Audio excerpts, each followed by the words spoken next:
Ito yung amusement park na may unlimited rides, tapos katabi pa niya yung Astronomical Museum na sobrang ganda. Kung pupunta kayo ng Taiwan at may kasamang mga bata, dalhin nyo sila dito, garantisado na magugustuhan nila. Maniniwala ba kayo na may unlimited rides sa Taiwan na sobrang sulit para sa mga bata? From Taipei Main Station, mga 40 minutes ang biyahe. Bumaba kami ng Jianshan Station, tapos nagbus lang kami na nasa labas lang din yung bus stop, then another 20 minutes na biyahe.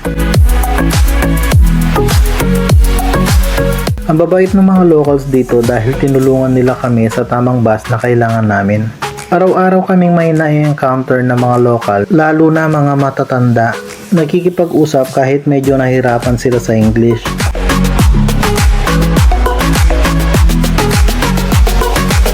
Ewan ko kung ganito lagi, pero may mga nakasabay kami mga estudyante na parang field trip nila. Maluwang yung park pero hindi naman ganun kalaki yung mga rides, sakto lang talaga para sa mga bata.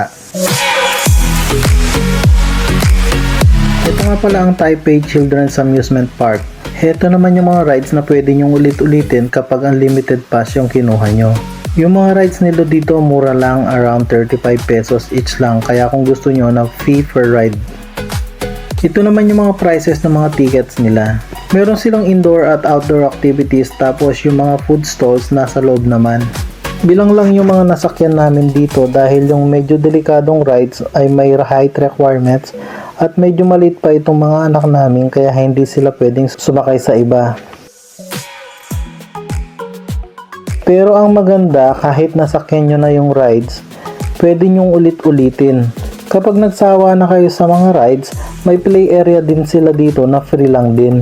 Katabi lang nito yung Taipei Astronomical Museum na 2 minutes walk lang, pwede nyong puntahan pagkatapos para masulit talaga yung biyahe. Overall, sobrang nag-enjoy yung mga bata, kahit limited lang yung mga rides na allowed sila. Sa train pa lang, 3 beses nang sumakay si Summer. Sayang nga lang hindi siya pwedeng sumakay dun sa bump car na gustong gusto niya talaga.